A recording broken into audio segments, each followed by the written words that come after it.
Welcome back to the Treeline Pursuits channel. Today, we're going to continue in our series that we're calling Mastering the Art of Digital Scouting.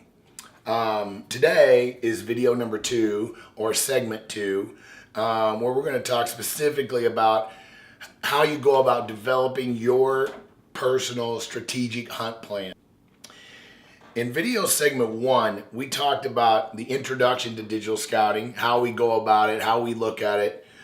We talk about state, species, and take methods, and how those relate to the application strategy on which state that you're going to try to draw tags in.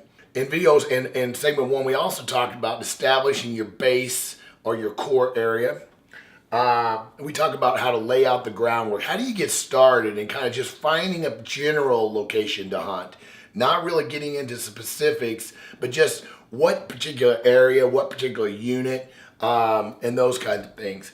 And the last thing we talk about, which is a really important part, I think, of video segment 1, is establishing those zones of pressure and looking at where the pressure is going to be coming from, kind of evaluating that pressure, and then how to basically getting down to the physical way that we prepare and use national forest maps to first break down that pressure zone, and then that allows us to start being able to drill down to get more into points of interest, likely spots that will hold elk, and the hunt itself. I also did a podcast with Cody Rich from the Rich Outdoors, and we talked about digital scouting at great length in his podcast. He has a really great podcast. So if you want to check out the Rich Outdoors podcast that we did, I think you'll find that very helpful as well. I am planning on doing another podcast with Cody, hopefully here in the near future. So you might look out for that as well. I want to start off by apologizing for the length of some of our videos. They're more like a podcast. If you want to just listen to them with the video off, it's fine. They work just fine until we start getting into the more graphical how to do certain things. But I do try to cover things in detail.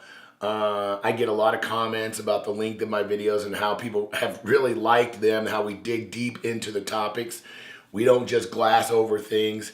And I think that so far, I think the format's been well received.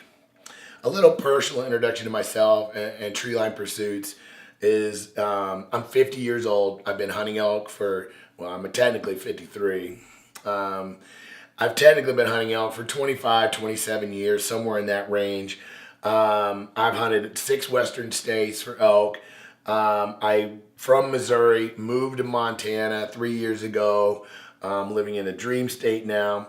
Each year, I apply roughly in 6 to 7 western states for elk. Primarily, I apply for deer as well, and lots of other of the glory once-in-a-lifetime type tags. But I really am more of a hardcore, really love elk hunting. And so I spend a lot of time focused on elk hunting. This year, my strategy, just so you know kind of where my digital scouting is coming from, is to apply for New Mexico as always. Idaho, I'm going to try to go for 2 tags in Idaho. They do allow that, the purchase of a second tag. And then my normal elk tags that I'll have here in Montana. I'm also planning on an Alaskan hunt in late September as well. So it's going to be a big year. There's a lot of strategy involved with the digital scouting and making sure that I can really maximize my days in the field from beginning to end. We'll spend 100+ days in the backcountry this year before it's over. And we'll be in 3 to 4, even 5 states to wrap up our season. Digital scouting, if you do it right, it's a very time-consuming process. It can be almost overwhelming if you really want to dig into the details and try to really get a grasp on the vast amount of information and increase your knowledge base before you head out into the field. I like this quote: if your effort isn't big enough, your excuses will be. And That really says it all. If you don't put in the effort, just like anything in life, if you don't put in the effort, you just can't be surprised when your failure rate is high. You know, and you just got to keep that in mind in everything you do with hunting. You put in a little effort, you're going to get little result. I talk a lot about technology. I use a lot of technology tools, both both at home prior to the hunt and during the hunt. So we're going to talk a lot about that. Okay, now that we've kind of got some of the intro stuff out of the way, let's talk specifically about how to develop your strategic hunt plan. First, what I wanted to cover is why would you want to use a hunt plan? And before we get into kind of what is a hunt plan, let's talk about why you'd even want one. For me, I think if you have no plan, you are opening yourselves up to all kinds of mistakes. You're opening yourself up to that huge beginner curve when elk hunting. I want to use a hunt plan because it creates purpose and it creates focus for me, particularly when I'm in the field. Everyone gets tired, discouraged, demoralized, dispirited, and even, you get run down to the point where you're mentally challenged. That's just a given in the hunting world. And it's incredibly hard to think clearly when that kind of stuff is going on. And I think by having that hunt plan available to you, you can really focus in and you can hunt intentionally, and you can use that plan to guide you throughout your whole, week, 10 days, 2 weeks of your hunt. The longer of the hunt that you're on, the more important that hunt plan becomes, at least to me. And for me, it's vital for my success. I think it eliminates poor judgment in the field, especially when you're facing those adverse conditions that I just discussed. I think it gives you a positive reinforcement resource. I can't tell you how many nights I've been laying in my tent. I'm like, oh, I'm so dejected. I went up to that spot. I hiked all the way up there, and there was no elk, not much sign. I'm like, what am I going to do tomorrow? I'm like, I'm just going to look at my hunt plan. And I'm always shocked when I pull out that written hunt plan and I see some of my options that I've got on there, and I'm like, oh, I forgot about that spot. I didn't think about that. It happens to me on every hunt. After 25 years, still happens to me. It gives you an incredible amount of flexibility and adaptability when you're in the field. We're going to talk about elk and change and adaptability coming up. But if you're an elk hunter and you're not adaptable and you're not flexible, you're probably not going to kill very many elk. I think that a hunt plan allows you to spend almost all of your time hunting, and you eliminate that in the field planning. I call it the wing it factor. It kind of takes it just takes wing it factor out of the equation. I think that these hunt plans, with all these, really great hunters I've been fortunate enough to one, hunt with, and then two, just talk with. How many of them develop a hunt plan of their own making? It may not be exactly the way I'm going to present it to you today, but they all follow one. Almost all of them. Some of them more detailed than others, but all of them have one thing in common. They have a really worked out strategy before they go into a hunt. To give you some idea of my hunt plan, I think it's important to talk to you a little bit about my hunting style, the way I like to hunt. And first of all, I own llamas. I have pack llamas. I rent pack llamas for those of you that are looking to rent. I don't rent a whole lot during hunting season, but my buddy Bo Beatty at Wilderness Ridge Trail Llamas, between him and myself, we do have some hunting rentals still available. But anyway, I do a lot of summer rentals and things, but I own my own pack llamas. And that's really opened up the door for me to get into the backcountry and allow me to expand my hunt plans. But I am a very mobile and on the move and ever-changing elk hunter. Kind of what I mean by that is I'm an adventurer by heart. I'm just not one of those guys that just gets stuck in the rut of hunting the same spots year after year. I see so many guys that do that. I know a good friend of mine's been hunting the same spot for 10 plus years and has harvested a couple of elk, but they just get so comfortable and they just know where their camp is. They know how to navigate the country. They can walk back to their camp in the dark, and that's all great if that's your thing. But I think that if you want to increase your odds and you want to increase your ability to actually harvest elk and have more opportunities to harvest elk, then I think you have to keep your options open and flexible and adapt and change those processes and not being afraid or unwilling to try new things. I mentioned this. I try not to get stuck in the rut of hunting the same spots. I broke my own rule last year. I hunted the same spot that I did the year before. I've called in a lot of elk there. This past year we called 18 bulls in 20 days. They just weren't large mature bulls that I wanted to get into. It was a great hunt. We did call in a lot of elk, but that same thing happened 2 years in a row in that spot. So we have abandoned that spot. I'm not saying we won't ever be back to it. There's elk in there, but we're on the move again. So my hunt strategy, my hunt plan for this year is going to be a whole new area or areas, as we'll talk. I do a fair amount of solo hunting, and that's when that hunt plan is critical for me. You know, when you don't have someone else to bounce ideas off or talk about it, strategize with at night or during the day when you're taking a break, man, and when it's all on you and you're facing all these adverse conditions, that hunt plan is just, it shines when I'm on my solo hunts. I would guess that about 50% of my hunting time for big game is solo. So my hunt plans come in they're very important for me. The other thing is I hunt, as I mentioned earlier, I hunt multiple states every year, and so keeping everything straight and kind of organized is critical. I'm going from one state to the next with no breaks, no time to other than repack food, and that requires a level of organization to be efficient and effective. Okay, now we're going to talk about the hunt plan, the design and concepts. You know, how to take those ideas and put them into a hunt plan and what that hunt plan actually will look like as a finished project. You know, I've got in my notes here, I've got trouble spot bold and highlighted. You know, people in general just do not like to get out of their comfort zone. You know, I think it's a natural tendency for us, and I think that you have a hard time kind of doing that. We talked about that. We briefly talked about that with hunting spots. You know, change and adaptability, I'm going to say that over and over again, and that's really the whole point of having a hunt plan, is having that adaptability. It's the name of the game when it comes to elk hunting. And you know, elk are not very predictable. You know, there's some tools and there's some tactics we're going to talk about. There's a lot of things you can do to increase your odds and put yourself in the places where elk tend to want to be. But in the end, they are not very predictable. Hunters, on the other hand, are incredibly predictable.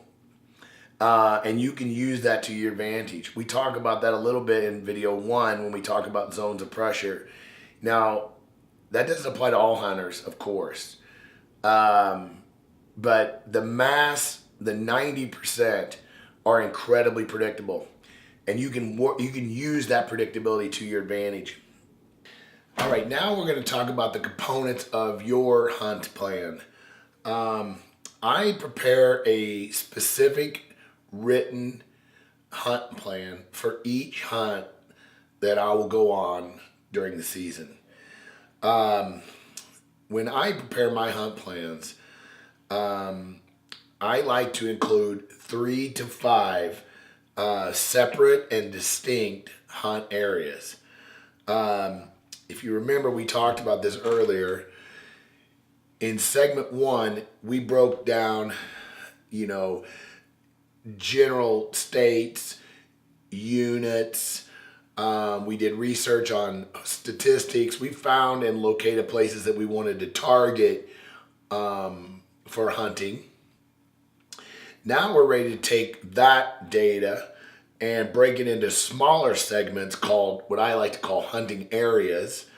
And so a hunting area to me is a geographical area that we could conduct our entire hunt in. If it was a 7-day hunt, we could pack into this hunting area and we could hunt for 7 days and come out and be finished with our hunt.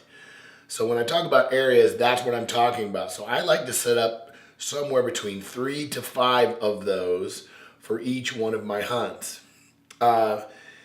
Each hunt area will usually require a relocation of your camp, your vehicles, probably require another pack in my case, requires me to load my llamas up, move them, pack back in.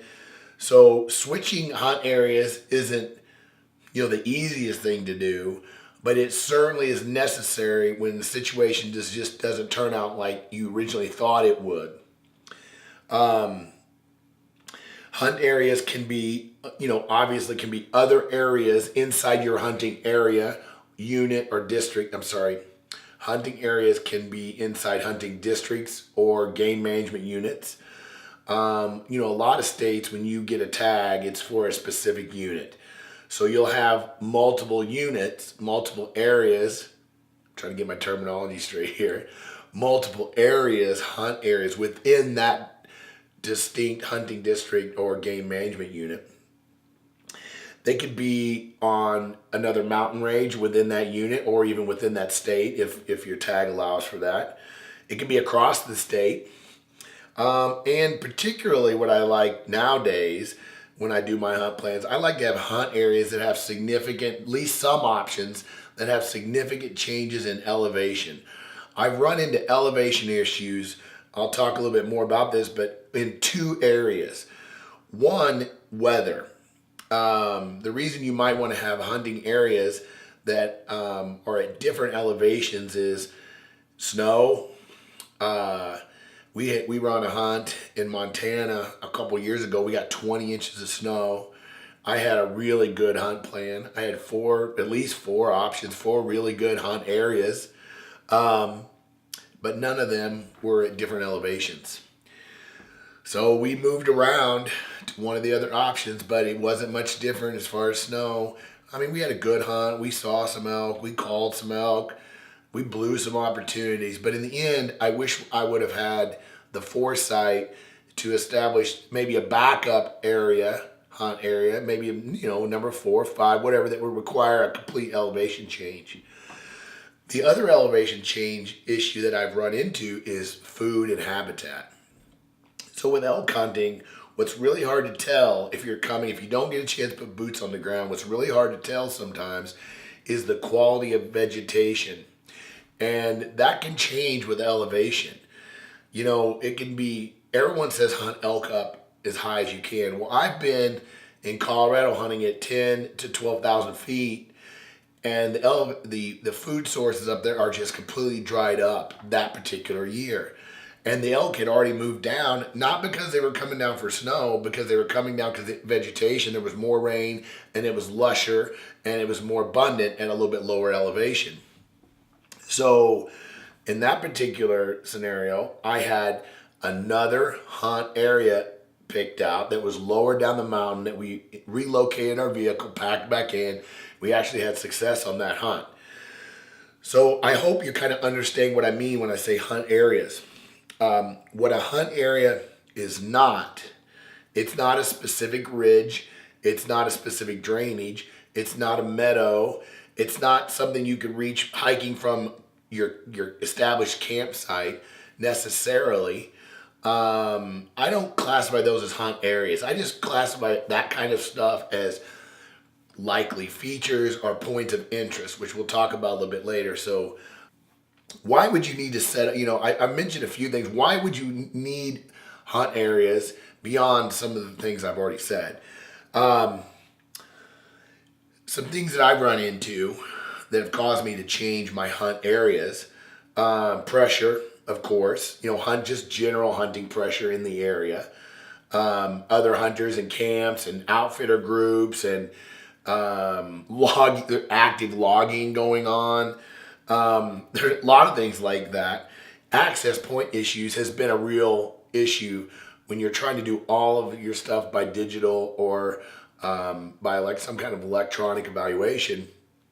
I've run into cases where roads were closed when they were supposed to be open and I couldn't get to my hunt areas.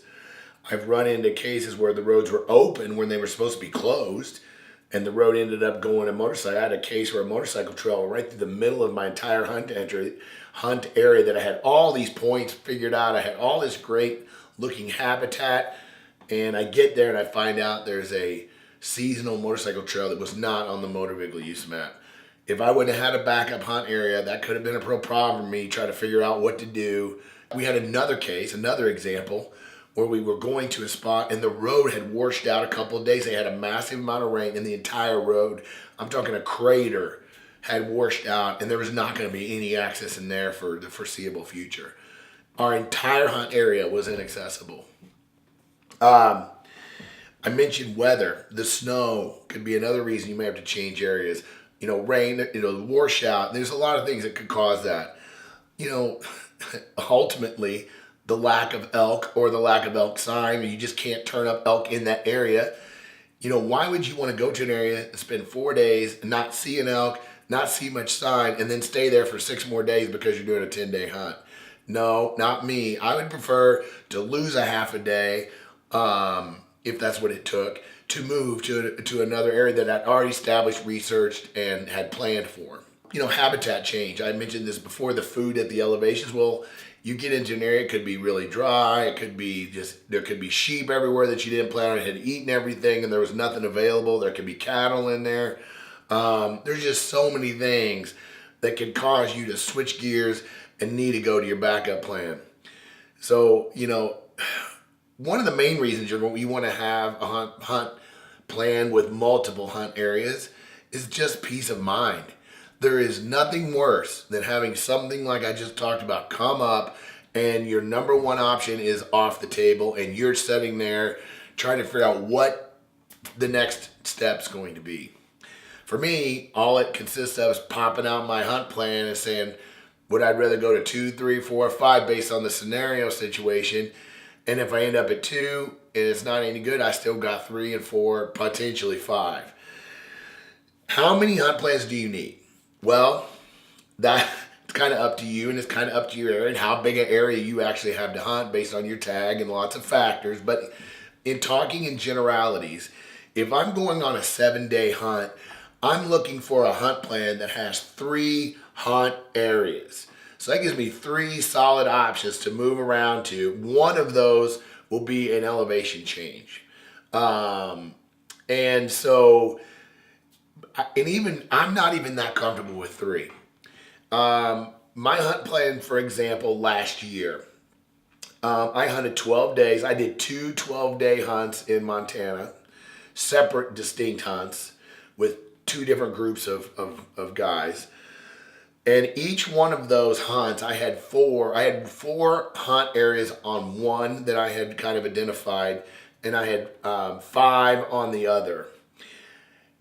I think I made it to the second hunt area on the first plan, and I never got past the first one on the second one. And that's great. The reason that's great is because now I've got those other hunt areas that I can use for future hunts. I may go back to one I've already done, of course, but this work and all this effort is certainly not going to waste. The more time you can spend preparing your hunt plan, to be honest, and setting up these areas, the more knowledgeable you're going to become about your whole general hunting area or unit or district, whatever you've got at your disposal. You're going to learn so much when you go through this process. Stuff will just start to make sense, and it'll just come to you what you need to do next. So now that we've talked about the Mile High hunt plan, and we've kind of established that we're going to set up 3 to 5 hunt areas within that hunt plan, now we need to talk about the components of those hunting areas. So each one of those 3 to 5 hunt areas will have all 4 of these components. Number 1 is your access points into that hunt area.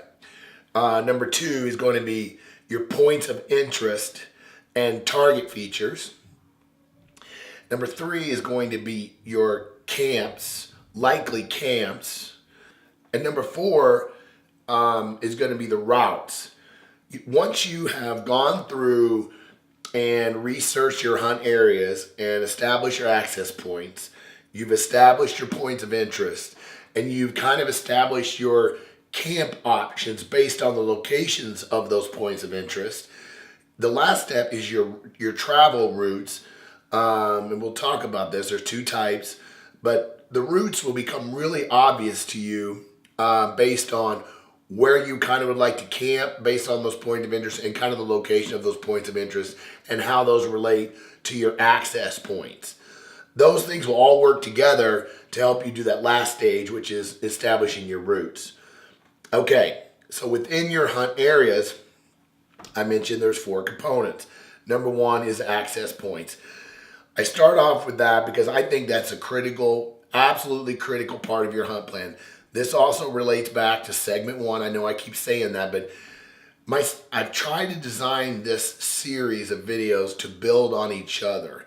And so some of the knowledge just has to pass on. I know I repeat myself some, but I know some people will watch this video and not watch number 1, which is fine. I try to make them a little bit standalone, but I also want them to build on each other. So access points are really discussed a great deal in segment 1 when we start talking about zones of pressure and the remote areas and kind of looking for general habitat areas that might hold elk. And once we've kind of identified that, then we figure out how we're going to get in those areas. I like to record waypoints for every access point into my areas. Any point that you can access it from, I like to have marked. It is a visual reference when you're looking at an area. Let's just envision an area. You've got this kind of, roadless, it doesn't have to be roadless, but you've got this area that you want to hunt elk in. And by having these points, you really can see how those access points reference to distance and terrain to your points of interest and likely camp spots. It really makes a lot of sense to mark all of your access points. In some cases, you may find out there's really this area that you want to hunt only has 1 access point. Okay? I love those spots because I think they're remote, they're very limited access, but there is a problem with those. And the problems are you could get there and there could be 50 trucks there at the same spot you wanted to go in at. Dead end roads are like 100 magnets. You get there, so that's where those extra hunt areas come in. Having that single access spot is great until it's not great. I talked about reasons you would change your hunt areas. Well, you would have the same reasons to change access points. So you have your hunting area established, area that you want to focus your hunt in, and you got access point A down here. Well, you get to access A and it's just not what you thought it was. Maybe there's a deep water crossing, maybe the road's washed out, but you've identified 2 other ways to get in. And so you can quickly and efficiently and effectively switch, drive, remote. You've already looked at the directions. You already know how to get over there. You can immediately relocate to B without any emotional stress. When guys are getting ready to start their hunt particularly is the most stressful time. Other hunters, vehicles, they tend to just get people really worked up. But if you have this plan worked out and you've got all these access points, you got multiple hunt areas, you're going to just go in with so much confidence that you're just going to feel like you can probably handle anything that comes up. So just keep that in mind that your access points could change just like your hunting areas could change. Okay, so number 1 was access points.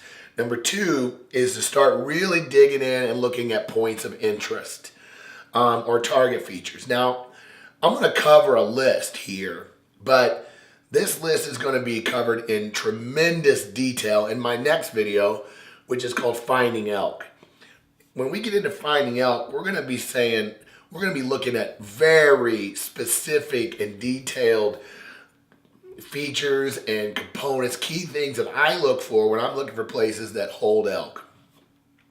But I think it's appropriate that we kind of review kind of the macro list because they're really important in developing your hunt plan.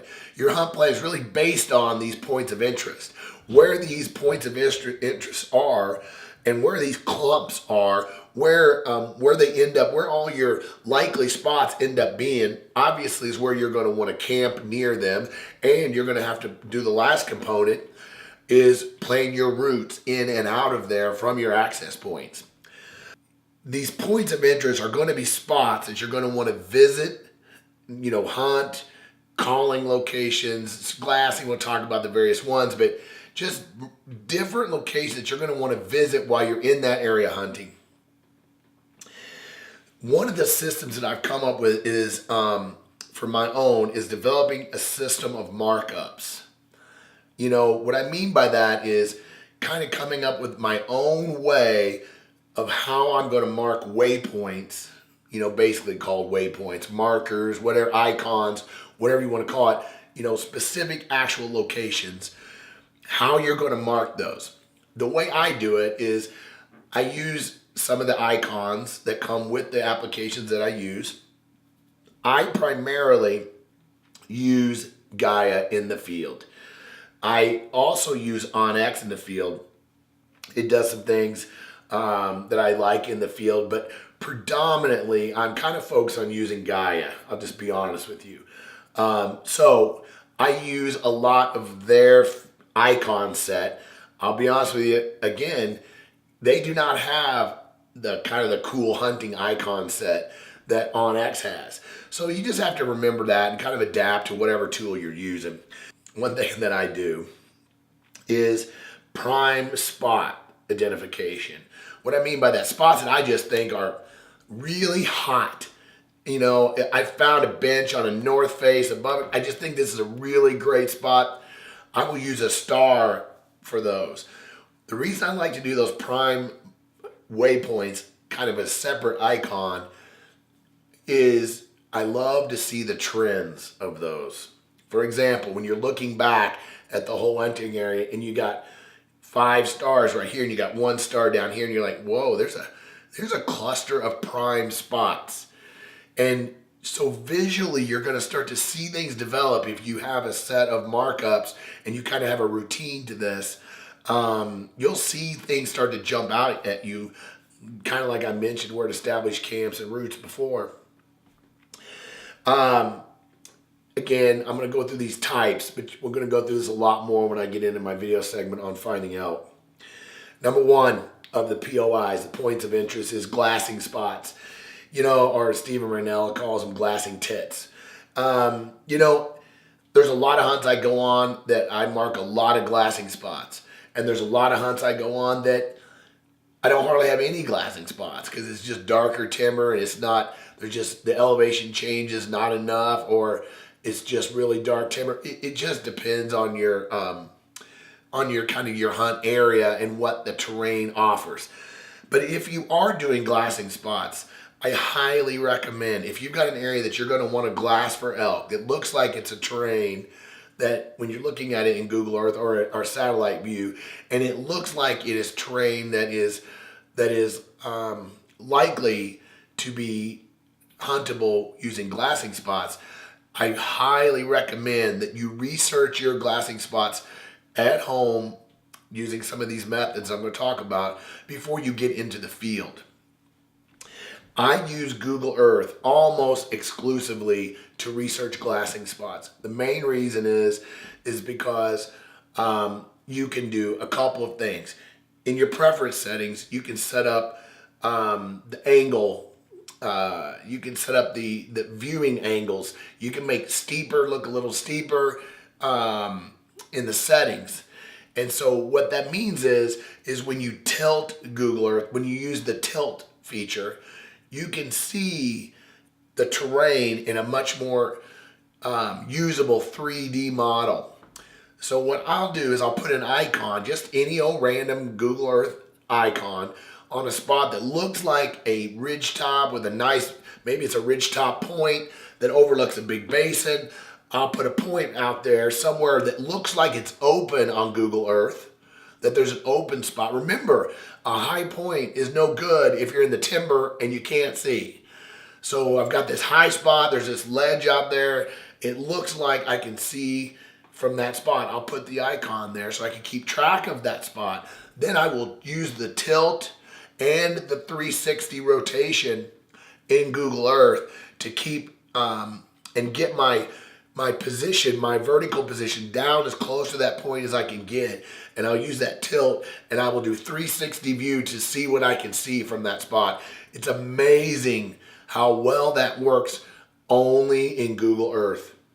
One of the things that I like to do as well when I'm doing points of interest, and this kind of goes to roots a little, but I classify it as points of interest. I'm not going to go into a lot of detail here. I just want to give you a little teaser maybe, is I physically look at every trail in my hunting area that's marked on the topo map.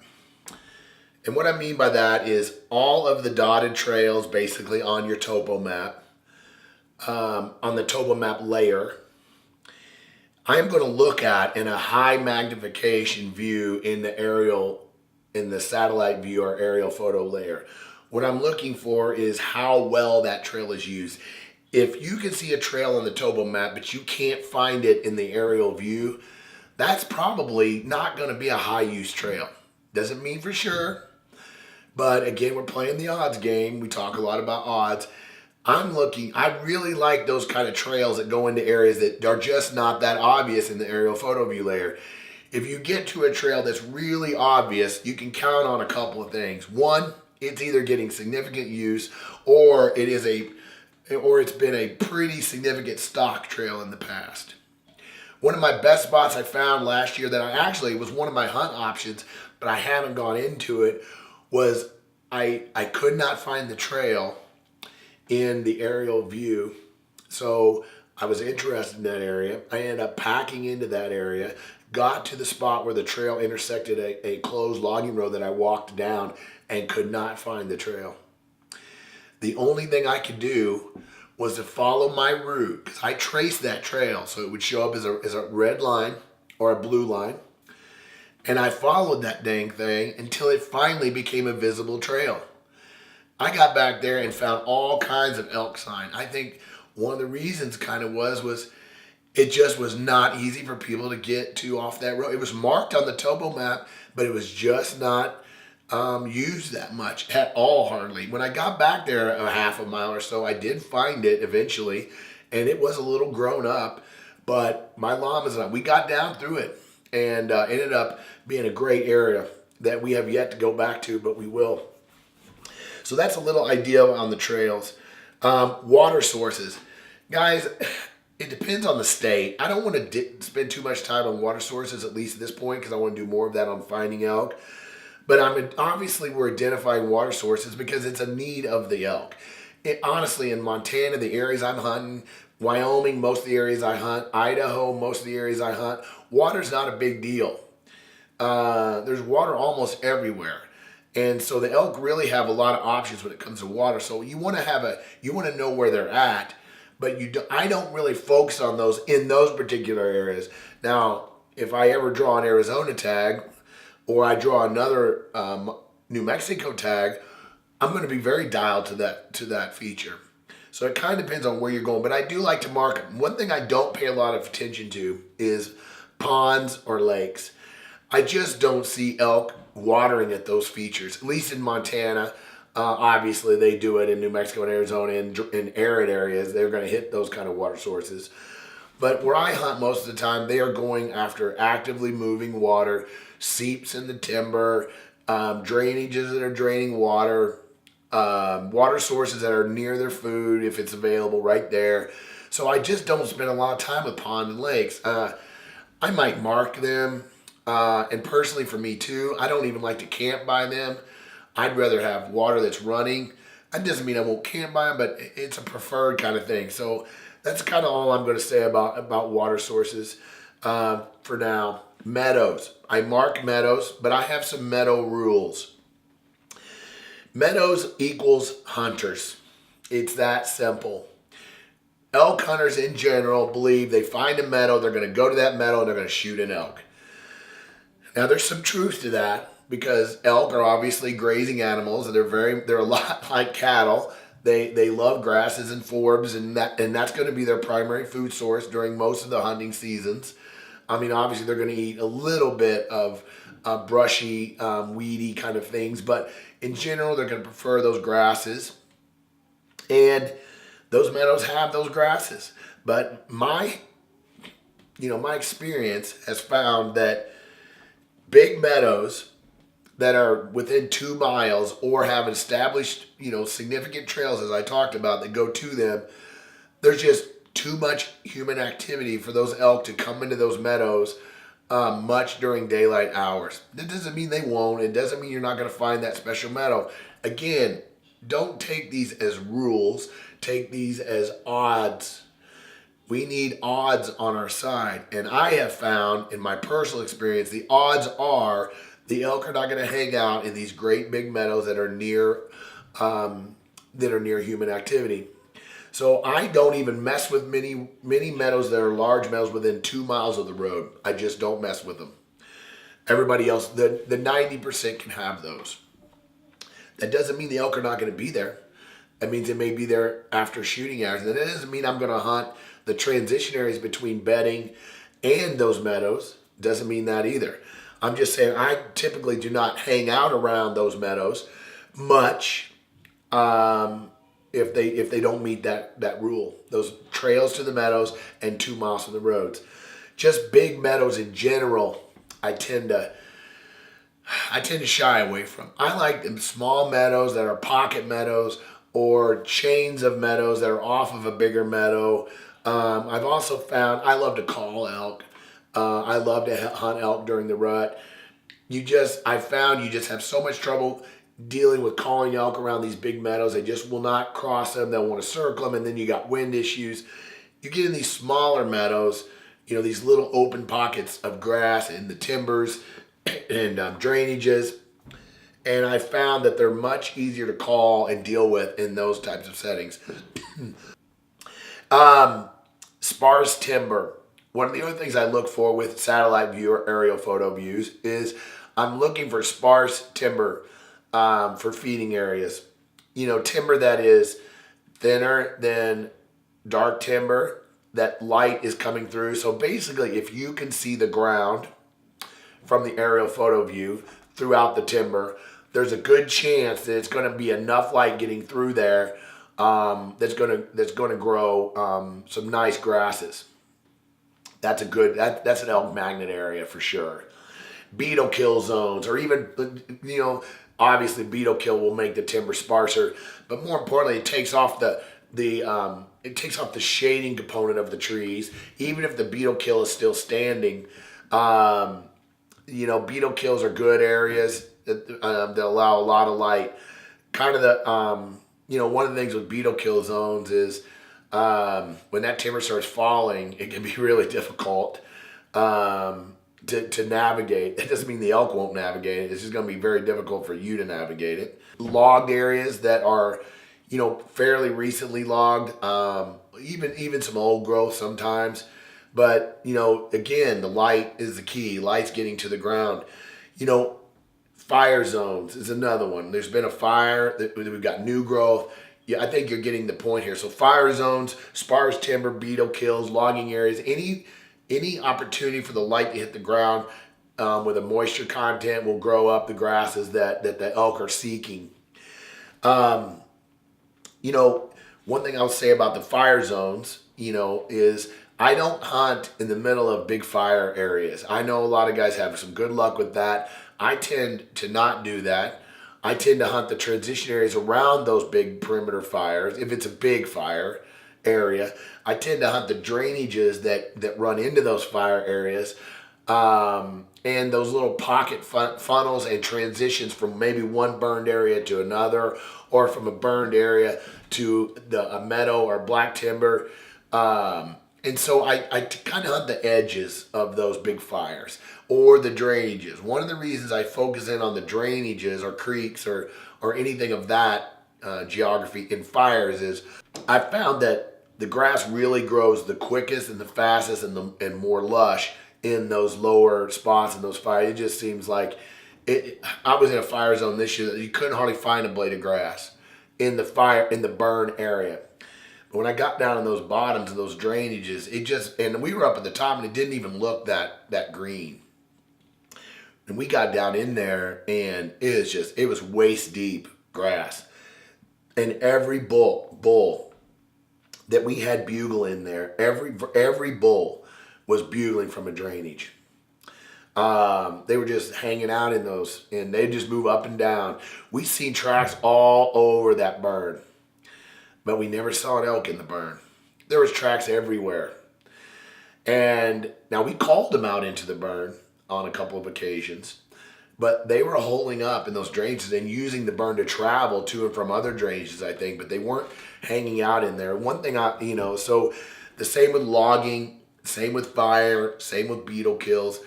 I think the elk will feed in them and they'll transition through them. But as far as spending a lot of time in there, especially during the day, during hunting hours, personally, I have found elk shy away from that unless it's cold, unless it's really cold weather. The thermal protection just isn't there for the elk. They just can't stand or don't like that direct sunlight. They want to be in the shade. They want to be in a cooler spot. And then they'll feed on those transitions and eventually work their way out maybe into those areas during non-hunting hours. But that's why I focus in on the transition areas and those zones that are on the perimeter and things like that. Canyons, creek bottoms, and drainages is another area that I mark, as points of interest on my hunt, in my hunt areas, in my hunt plan.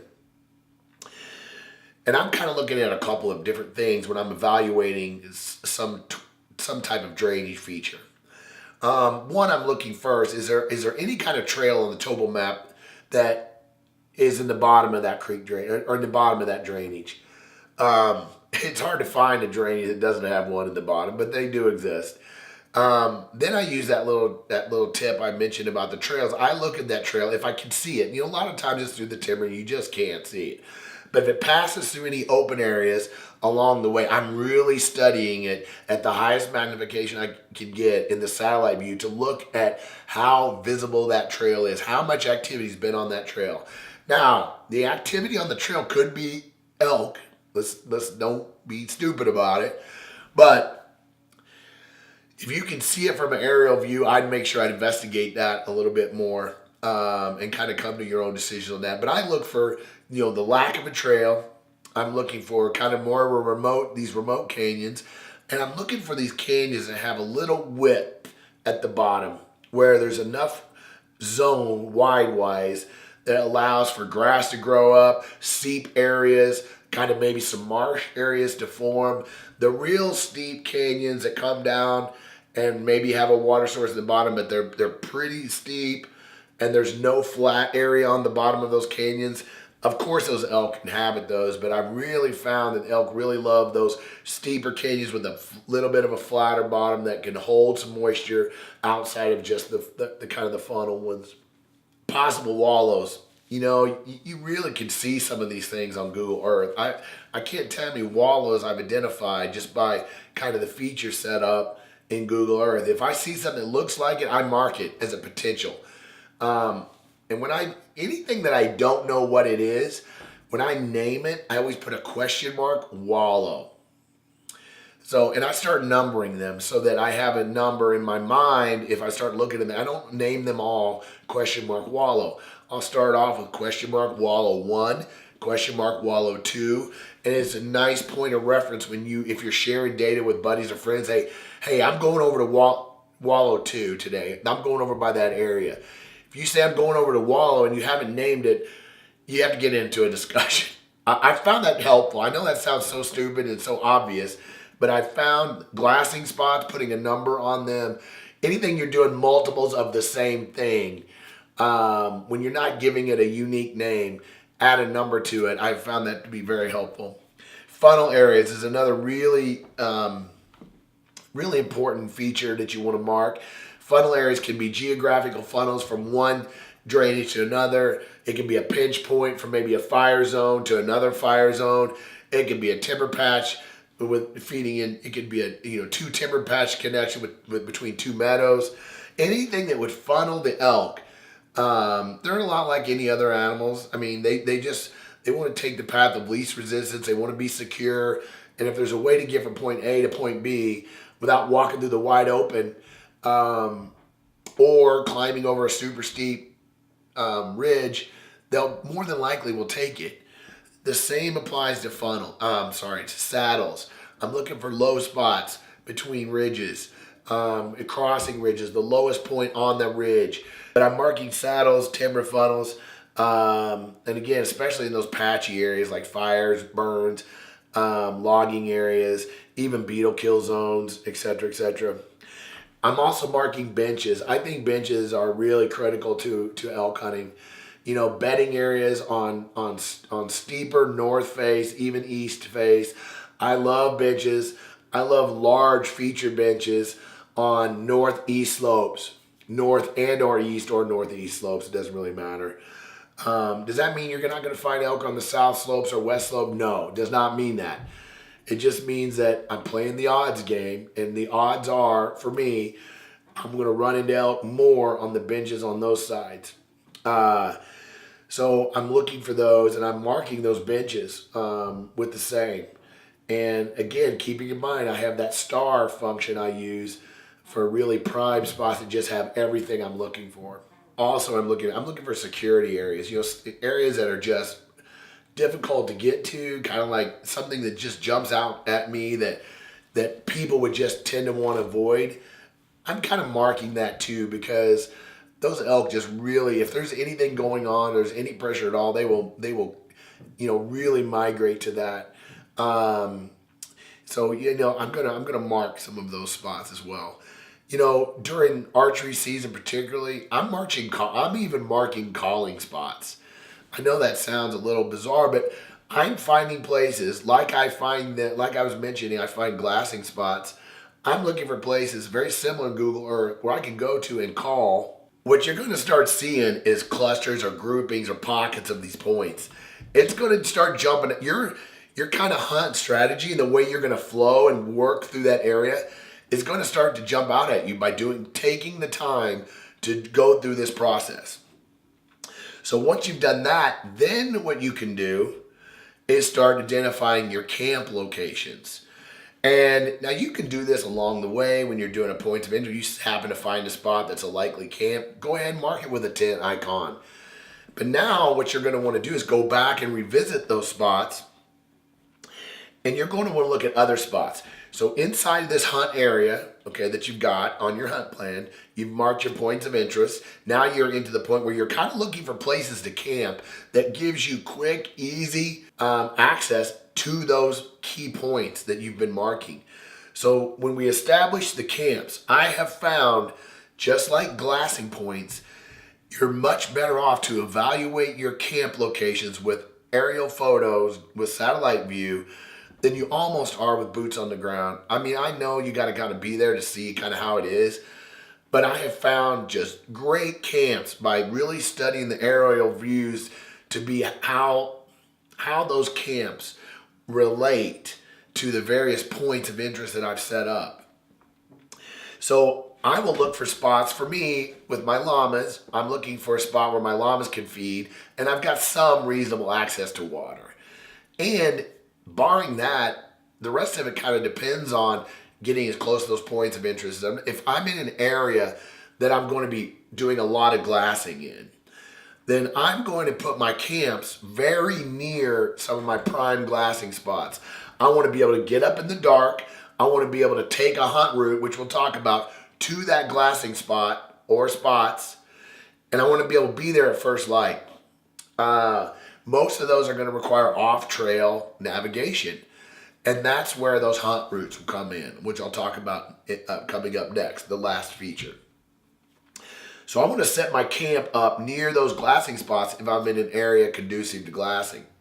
If I'm in an area that's denser cover and I'm going to be primarily relying on calling elk, I'm going to be just working the general area, then I'm going to set my camp up near the best cluster of those points of interest, or those, quote, prime points that I can.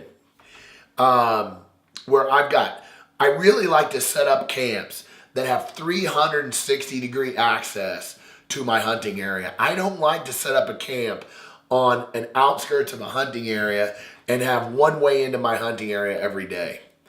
Or one path, one trail I got to take, especially if I'm with multiple people. If I'm hunting with a group of guys, I want to set my camp up where we can get up and we can all go out like a star. We can all head off into good hunting areas. But I have found that looking at them on Google Earth and setting up multiple options is much easier, like I said, because It keeps me from just wandering around aimlessly looking for a freaking campsite. There's nothing I like. There's nothing I hate worse than leading a string of 8 llamas around in the timber looking for a place to camp for an hour. I like to know where I'm going. I like to head for it. And if it doesn't work out, then one, I can wander a little from there, or I can start visiting some of my other camp options. I always identify multiple camp options in every hunt area. One of the reasons I like to do that is I'm a mobile hunter. I think if you want to be successful elk hunting, one of the best tips I can give you is do not get mired down or locked down into one spot. I think that's one of the worst things that hunters can do. They're just like, well, the elk aren't here right now. They'll be here in a week or two, or not a week or two, but in a few days. Well, maybe so, but I like to go find the elk. I want to find them where they are right now. I'm not going to waste my hunting time waiting for an elk to move into my area from somewhere else. You know, do they move around? Sure they do. Could they be there tomorrow when they're not there today? Sure they could. But remember what I always say, the odds. You got to play the odds. So what I like to do, when I get in a hunting area, I've got 3 styles of approach. My preferred style is a loop approach. What I mean by that is I try to establish a loop that I can do inside that hunting area that brings me back, a loop that takes me out and back to the same access point without using the same route. What I mean by that is just a loop, if you want to call it a teardrop. And I'm going to have camps along that loop kind of based on how many days of a hunt that is. For example, on my hunt plan last year, it was a 20-mile point-to-point. I had camps at 5, 8, 12, 16, something like that, based on all my points of interest. I never made it past camp 1. We got to camp 1, we started finding elk, we started calling elk, and we did just fine with that spot. And then when I went back into that same area, I spent 1 day at camp 1, and then I moved on to camp 2 and hunted that area on the next time I was in there. So I've still yet to make that full loop or that full point to point. But my point, you're getting my point here. My preferred way, so I don't have to move vehicles, I don't have to work out those logistics. If the area is conducive to it, I like to do a teardrop loop. My second preferred is a point to point, where, like I just described before. So what I classify those 2 styles as, point to point or the teardrop, is I call those progressive camps. We're camping from one to the next until we find or kill an elk. I think that is the most effective way to hunt elk. Go until you find them. Don't just keep hunting areas that don't have elk. Don't just hunt areas hoping elk are going to move in. Don't just keep going and calling in the same spots hoping one day one of these elk are going to respond. Could it happen? Yes. But remember, we're playing the odds. I like quiet, secluded camps that are very close to my points of interest. And when you do that, you got to be careful with that setup. You can't be rolling in there building big fires, cooking real stinky foods, and just being loud and banging stuff around. I like to get in there, keep a quiet camp, keep it off trail, keep it pretty secluded, keep in mind my wind patterns the best I can. And I can't tell you how many elk I've had bugle or called in within a quarter mile of my camp. But I'm very careful a lot of times with my camp. If I'm not camped that close, then we might build a fire. Or once we have hunted the close spots for a couple of days, okay? Once we've hit our points of interest that are within, let's say, a mile, half a mile of camp, and now we're hitting points that are a little bit further away from camp, then maybe I will we'll build a fire. But I'm pretty into that quiet, unobtrusive camping. If I'm in the rutting season for elk, like I mentioned, if I'm hunting a season where I'm trying to glass elk, but if I'm in a season where I'm calling elk, then I like to set my camp up in a place where I can hear the elk at night. I'm going to talk about this with finding elk, but I love to call and bugle elk and locate elk at night. Not necessarily from the road. I'm not real big on driving roads and bugling. I know a lot of guys that do it with a lot of success, but I'm talking in the backcountry, hiking around at night, calling. And so I like to set my camp up where I'm sitting there and I can hear elk from camp. But that requires you to have these quiet camps, secluded, non-obtrusive camps. Again, I mentioned I like to camp close to these clusters. I don't want to waste time getting to and from my hunting spots. I really want to get up in the morning. We're going to talk about prime time here in a minute, but I want to be in my spots prime time. Okay, the last one, number 4, is hunting routes. Once we've established our access points to our hunt areas, once we've established our points of interest, once we kind of identified our camping spots that we'd like to kind of be at, the last step is, I call them hunt routes, establishing my hunt routes. And I use 2 types. Type number 1, and I color code these by the types they are. You can come up with your own system. Type 1 are routes that I'm going to use as transportation routes from camp to camp with my progressive style approach. And so what I mean by that is routes that I've identified before the hunt that look like, by the aerial view, that the trail has access to, or off trail I've picked the most open through the meadows, kind of looked at the timber, that my llamas can get through the best. I picked the best elevation change, all those factors, the easiest route. Those are my travel corridors to get from camp to camp. Now that doesn't mean we're not going to run into an elk going from camp 1 to camp 2. I'm just saying type 1 of my routes is primarily travel routes. Type 2, which is the ones that probably most people are interested in, is the hunting routes. I mark the route that I'm going to take to visit my points of interest. If I'm gonna head to this glassing spot, to this glassing spot, to this bedding area, to this meadow, I'm gonna mark a route to those. The reason I'm doing that is, 1, I can evaluate how much time it's gonna take me from the camp to number 1 to number 2, etc. I'm gonna be able to look at, if I mark it in Gaia, which I use most of the time, they've got an elevation profile of every route you draw. I'm going to be able to analyze the elevation profile. I'm going to be able to analyze if it's on trail or off trail. And by having that marked, I can quickly pull my phone out. I can look at it for 5 seconds and tell if my icon is on the trail or on my route or not. I don't have to look around. I don't have to pay attention very much. I'm just on that route and I'm heading towards my points of interest that I've already marked. Do I do a hunt route for every day of my hunt? Sometimes I do. But most of the time, I'm just marking routes that will take me to my points of interest. But other times I'm just out there and I'm just working through the area, working towards my POIs, my calling spots, whatever strategy that I'm employing, and I'm off route. So that's something I just use to keep organized. And one of the things that I will say is I do tend to like to stay on my routes in the dark in the morning and returning to camp. For example, I will head to some points of interest in the morning in the dark via a route, because I know that I can stay on it, I can navigate it. I've already researched the best possible path that I could find, and it's much easier to do that in the dark.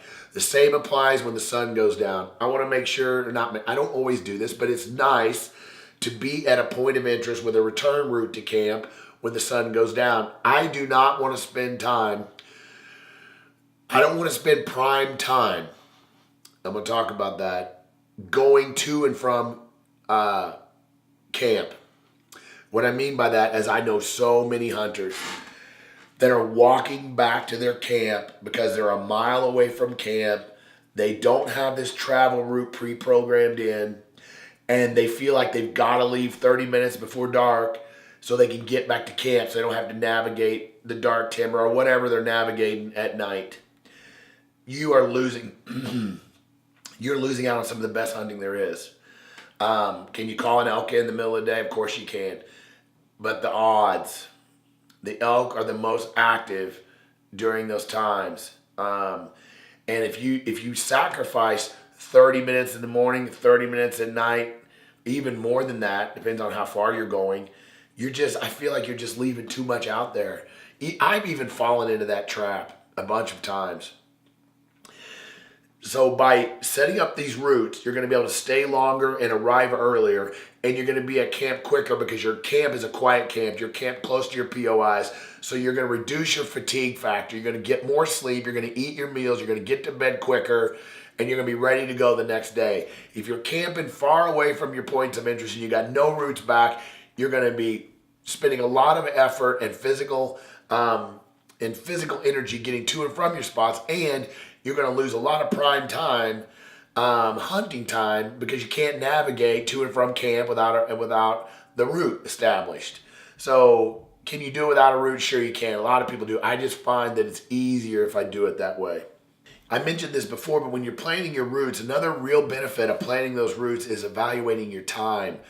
If you're going to a spot that's a mile away, that's 2,000 feet of elevation, and it's off trail, it's going to take you a lot longer if you're doing that versus walking across a mile of meadow with a trail through the middle. You just can really, if you plan those routes out like we're talking about here, you really can evaluate and make sure you are maximizing that prime time. But when I'm all done, I physically type up this hunt plan with the option, all my routes, all my camps, what I'm gonna each, some hunting options. I don't write every point of interest. I just put the general areas I want to maybe hit, just notes, key points, factors. So when I'm laying in, I can pull that piece of paper out or pieces of paper, and it will just jog my memory. And I just cannot tell you how valuable that is in the field. Okay. So the last thing I'm going to talk about is storing that hunt plan. I've already talked about the written version. I write it all out in pretty good detail, not to the nth detail, but a pretty good summary of every hunt area. You can already see that this is going to take you some time. And I know some of you are probably thinking, I'm not going to do that. And that's perfectly fine. But I can tell you that you're taking, it's an odds game. You want to increase your odds. This is the way to do it.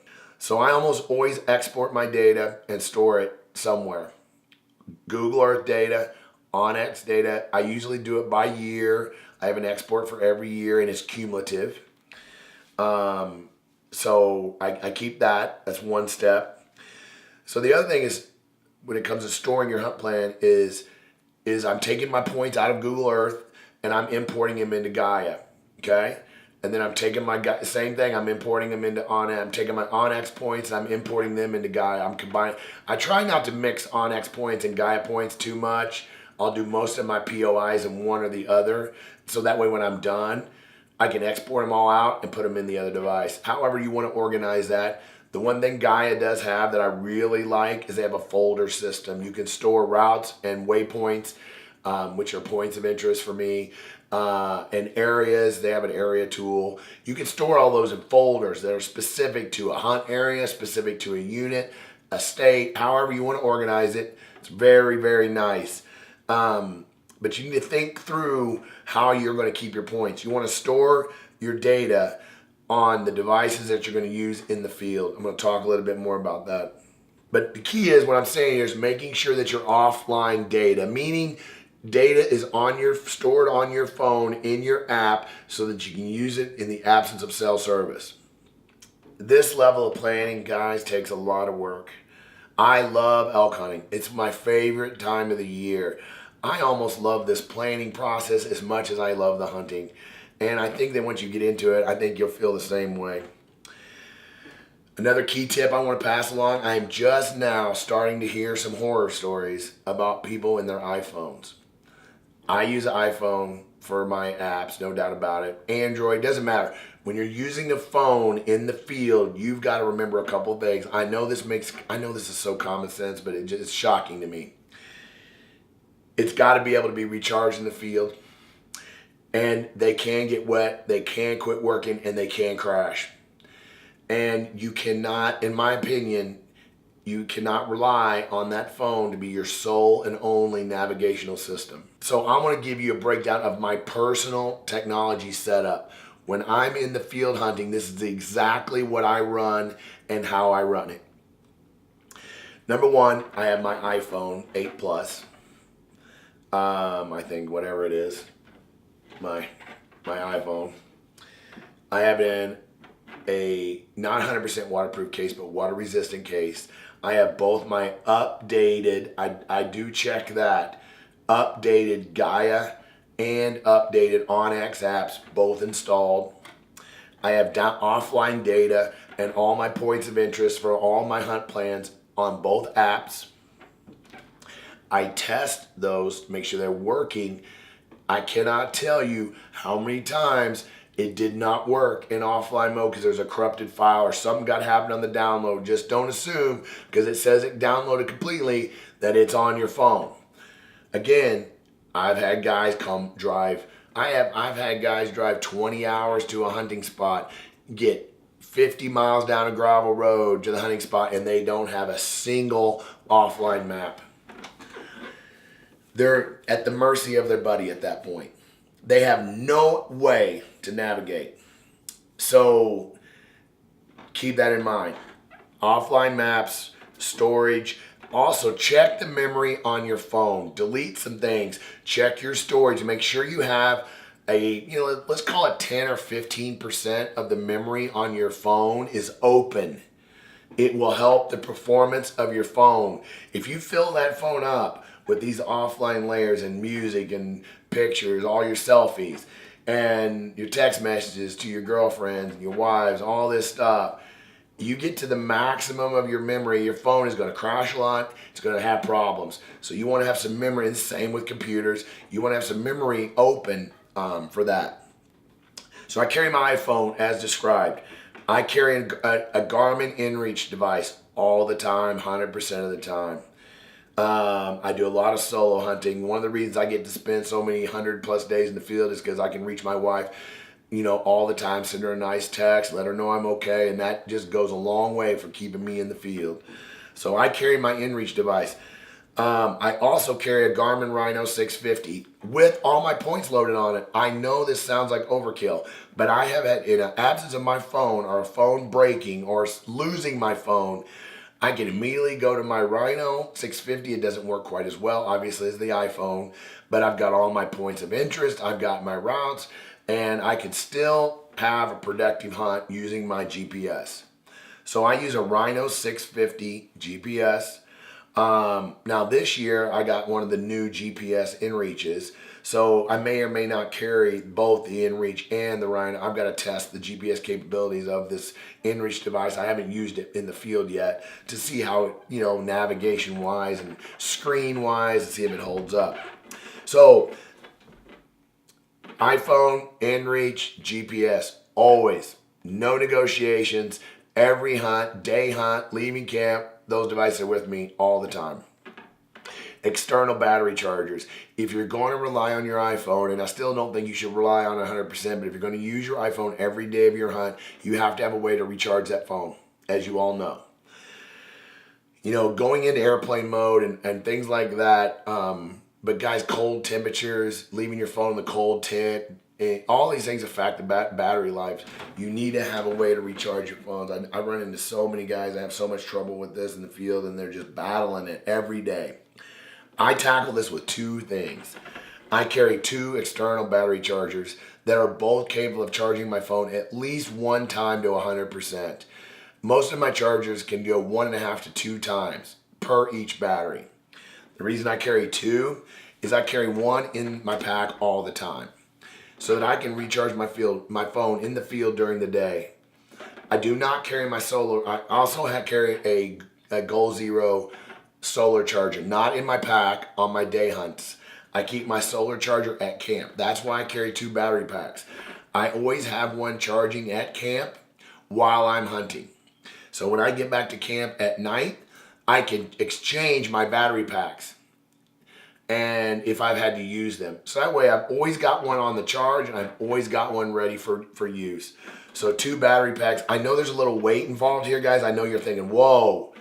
But guys, I live and die off of this technology when I'm in the field. I just use it with my hunt plan. My whole hunt is centered around this, so I just have to figure out a way to get this extra weight and this stuff packed in. I carry 2 cables. 2 cables, no negotiations for both my phone and those battery packs if they take a different, whatever charging cable they need, so that I can run it to my USB, basically, cables. I can't tell how many times I had an iPhone cable fail. I know you all have had that too. You can't afford to have that on a 10-day hunt on day 1. So I always carry 2 cables. So that wraps up what I carry in the field to keep track of my hunt plans. So I know that was long. I hope we covered a few things that you liked or will help you out on your next hunt. I'm really looking forward to this season. Right now we're in application season, what I like to call it. We're applying for a lot of tags at this point. My next video coming out soon will be finding elk, where we're going to go into a lot more detail on those point of interest, what to look for specifically, and just give you some tips and tactics and some suggestions on how to find elk in these hunt areas or hunt options that you've identified. Thanks for watching. Make sure you subscribe to our channel and follow us on Instagram at Treeline Pursuits. Have a great season.